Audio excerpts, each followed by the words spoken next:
Good evening, familia. This is Ray Collazo, the host of Bomba Live, the show you've been waiting for your entire life.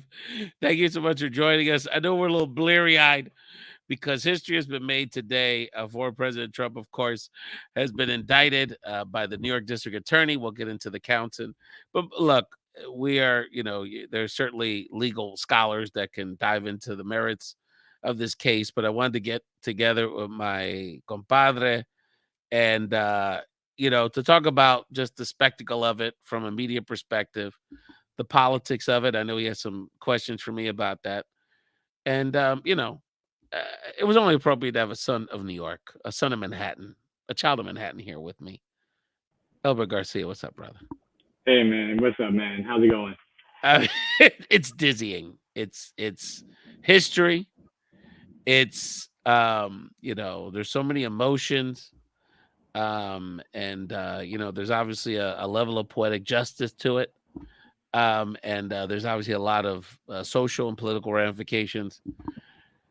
But LB, just as a New Yorker, I mean, Look, come on. Come on. as a movie, It's a let's talk scene about out it. of New York Undercover. You know what I'm saying? No, if everyone thought that the Trump presidency in some ways almost was like a movie, right? That you never thought would get written, right? So if there's anything, this is certainly a good sequel, right? Like this is the premise for a sequel, right? It's amazing to me, and it's, that if anyone was writing a script about him wanting to return on the campaign trail, him coming out of here, like this is what they would do. Like let's spend 3 to 4 months with all the tabloids, the New York tabloids, and everything else, trying to just drum up just free media coverage for him. But as a New Yorker, Trump was so synonymous with this is also like a little bit of nostalgia, right? Like, what is more Stranger Things, right, than having Trump, right, the king of like the mid '80s or the early '90s period, to come back in the scene again. This isn't as much about a nostalgic, trip down memory lane. Yet now, except on this case, he's the center, of a trial. He's the one that's having to defend his, it's kind of his reputation on the legal stage, as opposed to him, attacking. I guess my question is, I wonder if anyone's going to be pulling out full page ads in the New York Post and the New York Daily News, against him as he did to the, Central Park Five.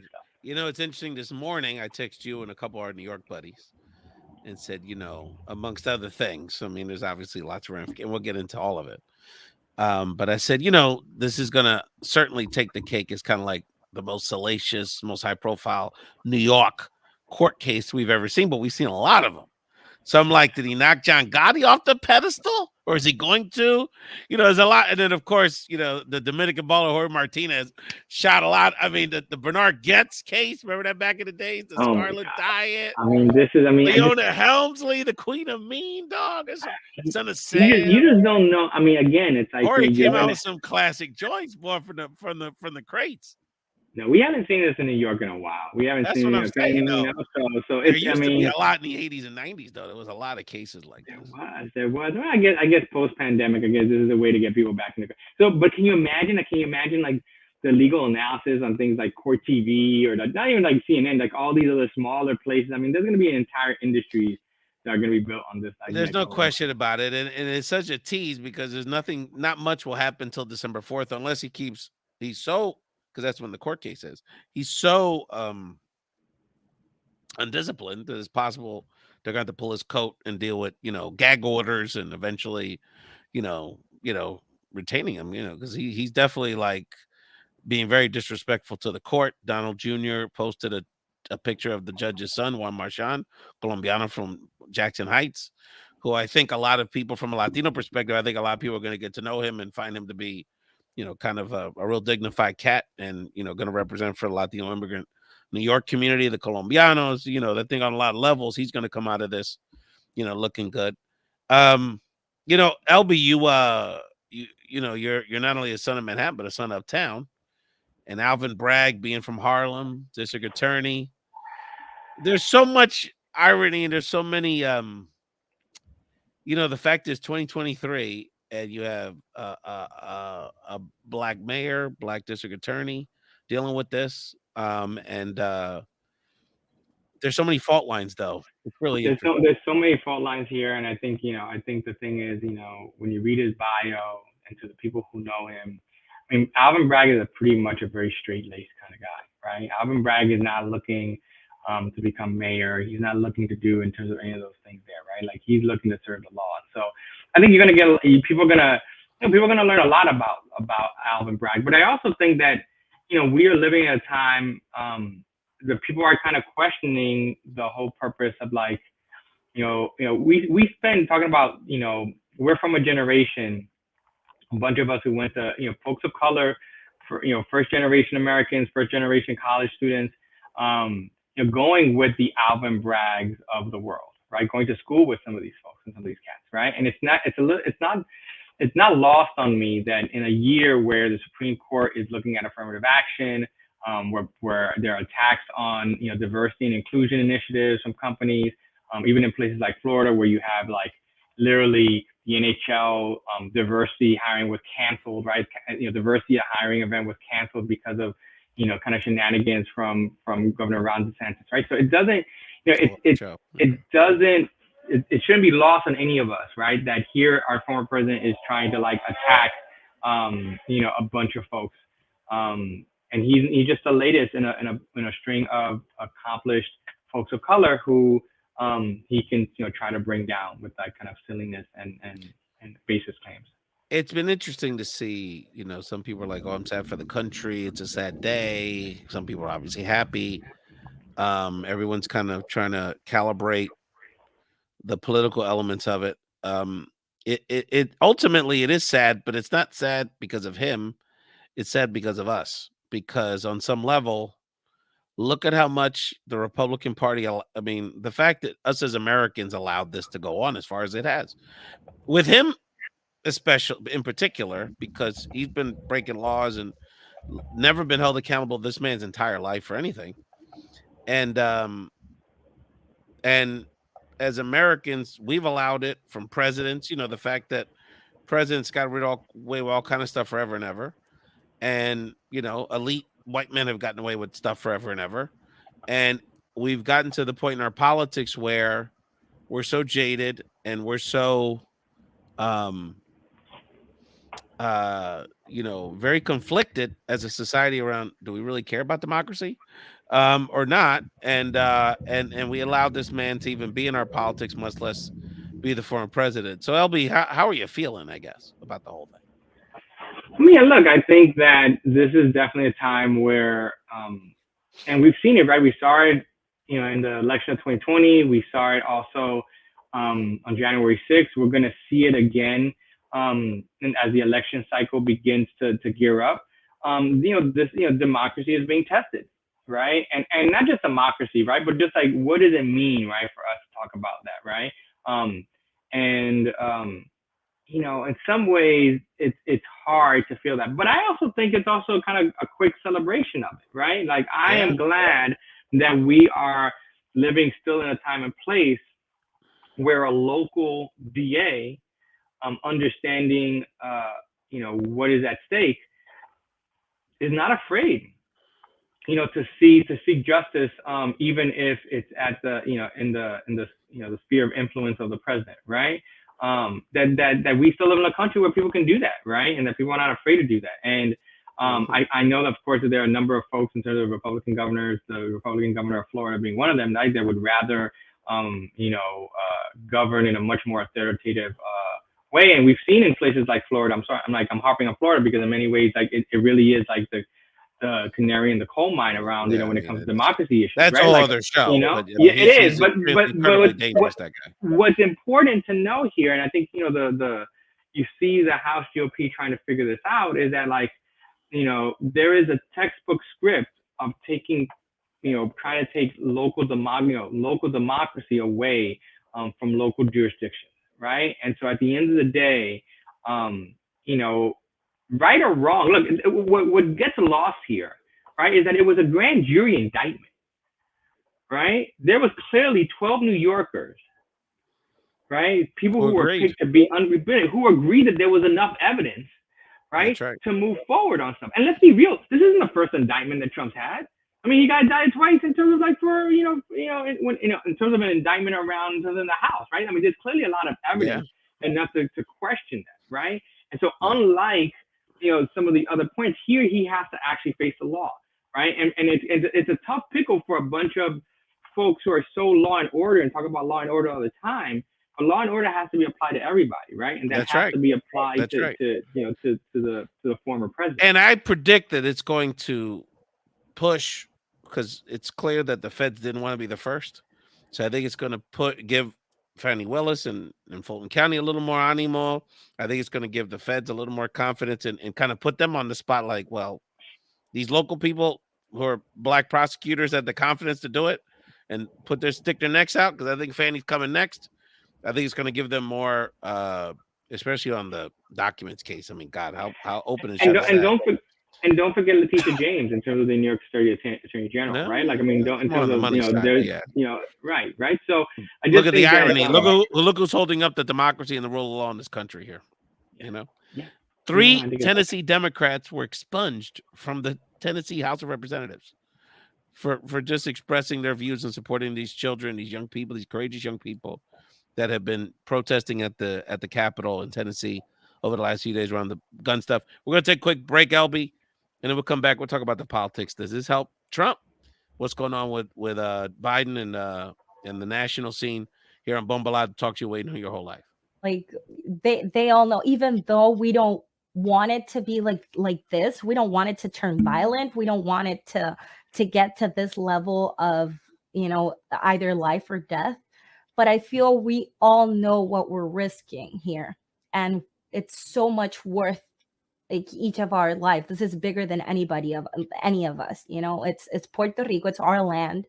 And even if we have to sacrifice our own bodies to protect it, we're willing to do it. If the Welcome back to Bomba Live. Talk to you your whole life. This is Ray Collazo with our political and media commentator, our compadre Elbert Garcia.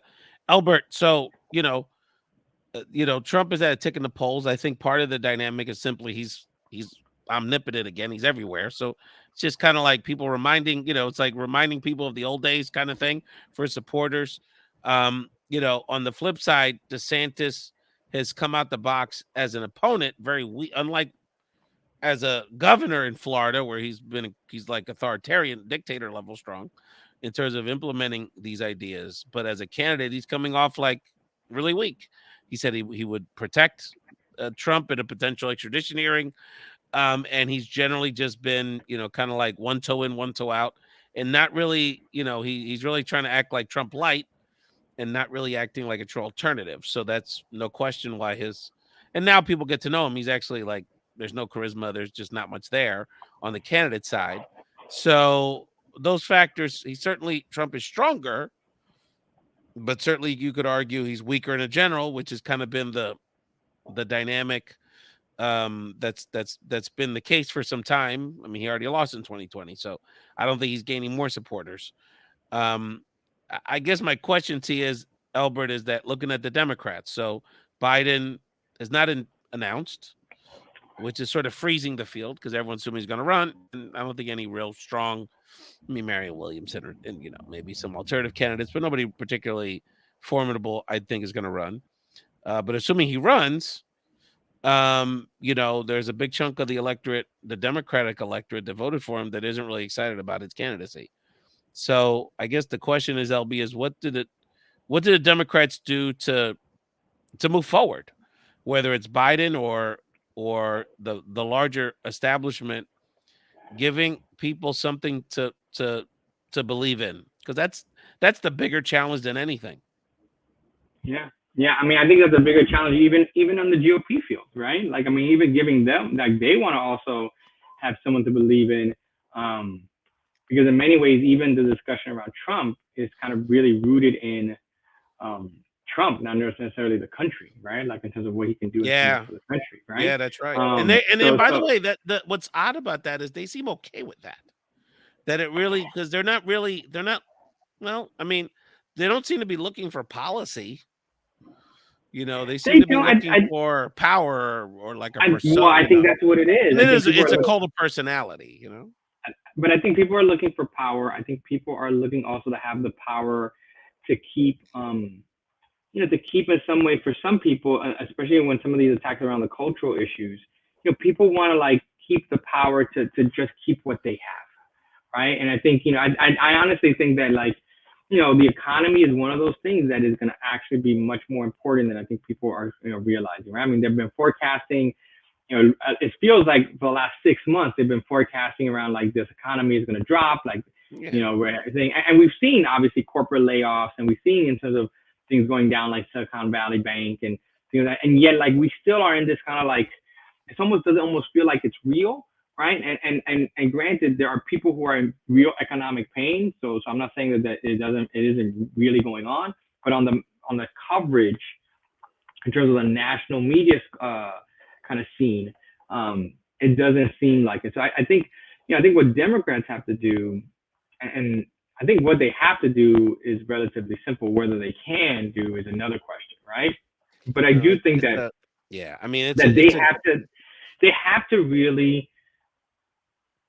I mean, there's been so many attacks on certain on folks, right? On the trans community, on diversity, on those kind of things, and Democrats in some ways have to stand up for that defense, but they also have to bring forth a vision of saying this is the world that we're fighting for, right? And in some ways, I think that is as much important, if not more so, than who's the actual candidate going to be, right? Because Biden, in many ways, is a candidate that is just a caretaker.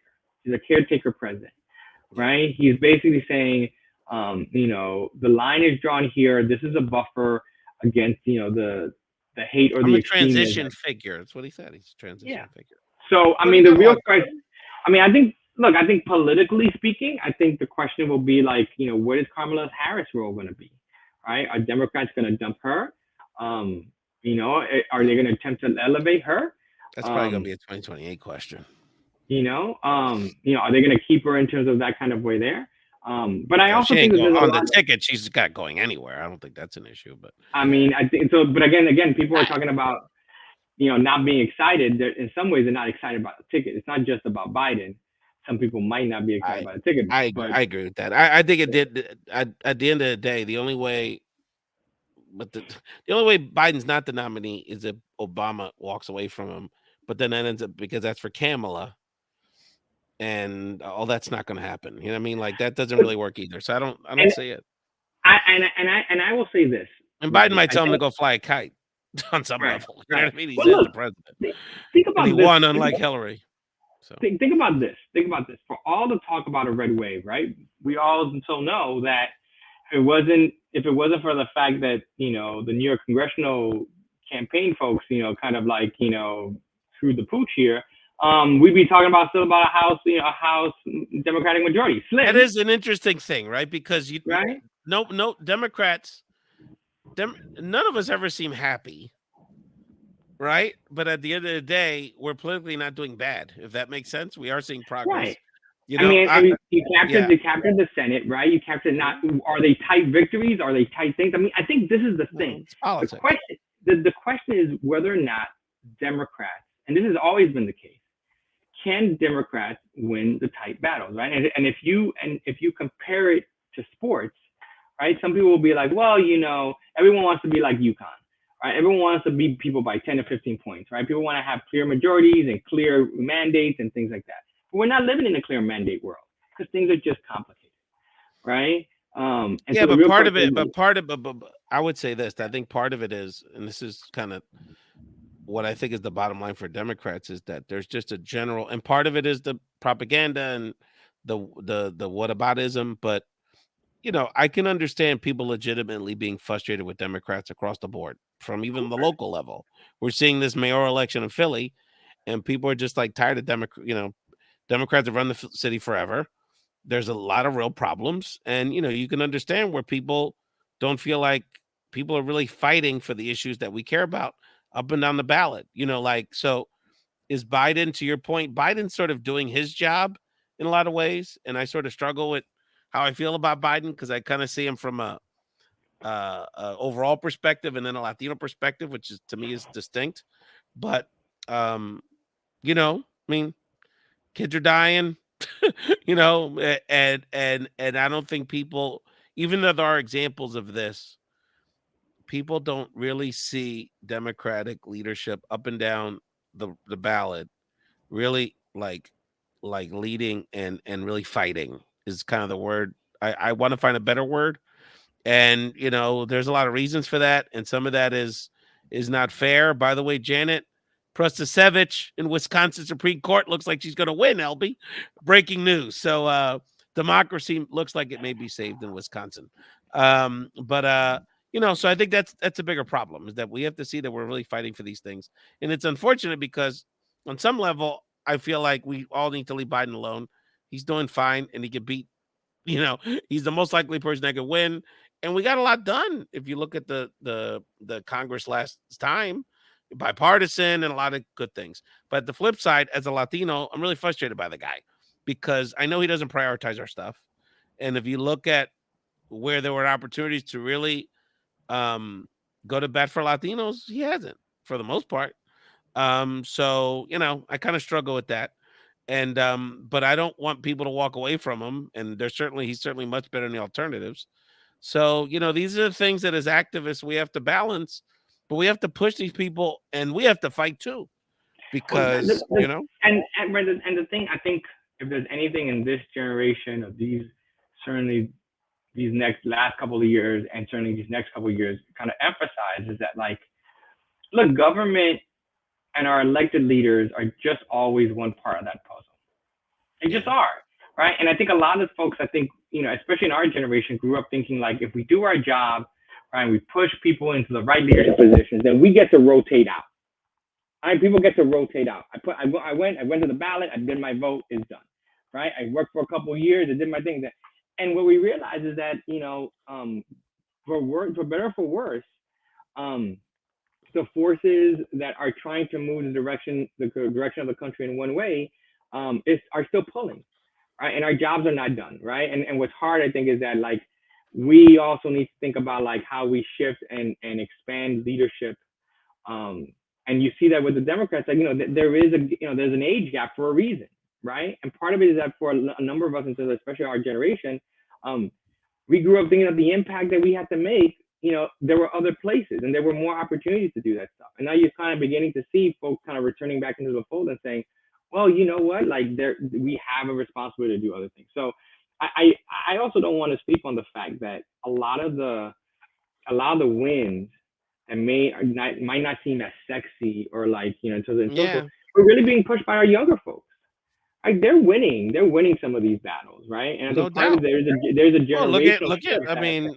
Look at just the environmental money in the IRA bill. I mean, that's young people. I mean, young people have pushed this agenda. And look, Biden, even though with a few exceptions, Biden has been more progressive than people give him credit for on a lot of issues. And look, black woman Supreme Court, black man is the head of the House Democrats. Black woman vice president. Those are not small. Black man head of the Democratic Party. Those are not small things. South Carolina being the first primary state from now on. These are not small things. And now most of that's those are African American leaders and African American leadership. But coño, they kind of deserve it también. You know what I mean? So I'm not saying that to say where's ours, but the Latino community's has to see that as an example of what's possible and really demand for our seat at the table. And part of that is, there's a lot of ways we can do that. And look, shit, on some level, that's part of my job too, right? But you're right. And folks we have to, so you're right. It is on us. And one of the things that I said in a social media post the other day was like, well, I've said it a few times, is that on this gun violence issue, we all have to do our part. Because it's, to your point, it's not going to be, the Senate is not going to solve this problem. They can be a big part of the solution, but there's just so many disaffected young people out there that need help on a lot of levels, and policy is not going to be able to address all of those things. It could address many, but there's a lot to it, brother. Before we wrap up this episode, anything else on the day in New York? I mean, the spectacle of New York. The guy closed the FDR. I felt so bad because how many people were late to work because they had to close the FDR Parkway for this clown in the You're middle of the telling, yeah, day. You know what I mean? yeah, Who missed their nail appointment because of this? You know what I'm saying? I mean, it was yeah. just a spectacle, brother. It was quintessential New York theater.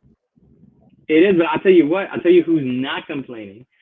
All the folks who like have those coffee trucks in the morning, all those folks who are missing out because you didn't have people coming in because now all these Street journalists have to vendors. pay money and I mean there's something to be. I mean, I honestly I'm sure Trump is going to be like he's a boon to the local New York City economy just in terms of his here presence and this stuff there. So It was just it it's was all so ridiculous on some level. But yeah, it was definitely a New York historical moment. There's no doubt about it. And I want to, and in the grand scheme of things, that means something. That still means something. And it's and hopefully this is the first of many moments, right? Atlanta. I mean, that would be an incredible moment. And a lot of people are going to be caught up in that. And now they've got Mark Meadows got to testify, and I know he don't want to go to jail for this guy. So there's a lot of dominoes yet to fall, and so that's what's really going to flavor the year because we're going to be on constant indictment watch for the foreseeable future. Elbert Garcia, let people know where they can follow you, man. Anything you want to shout out? Anything in the Dominican world that we should comment on? I mean, I feel like that there's a whole new episode for that for all that stuff. But I want to just give a shout out to all my peeps uptown. I've been watching Heights. All the folks are doing a bunch of stuff. A lot of creatives. A lot of folks are doing that stuff. I also want to give a shout out to the folks at DC who unveiled the Blue Beetle trailer this week. Latino superhero. That movie dropping in the summer, and maybe if anyone could. If anybody, again, another example of like, if anyone's gonna save the DCU, maybe it is some Latinos. So at least the trailer looked tight, it looked different. So who knows? Let's see how it goes, right? LSU ladies, they deserve a little love, of course. And that's another conversation. That's another conversation. Ladies are balling nowadays, though. It's a new day. Cheryl Miller. No, I mean that was a great game. Honestly, I enjoyed that game. The LSU. I mean, I think that LSU, the LSU Iowa game, and even the one before that, right? In terms of Iowa, South Carolina. I mean, those are two top notch. No doubt as to why it got the ratings that it did, right? Because no doubt. I mean, you can make the case this weekend was the magic Larry Bird moment, right? That's a nice comparison. And what's interesting is that unlike with the NBA, these ladies have to stay in college. They're kind of stuck. So they could do a run back kind of a la Hakeem Patrick Ewing back in the days, in the college days. That might be a good thing. I'm definitely watching. Anyway, Albert, brother, thank you so much. And Bomba Live, thank you all for watching Bomba Live. Let us know what you think about this whole Trump situation. Follow social media. Bomba Live, the talk show you're waiting for your whole life.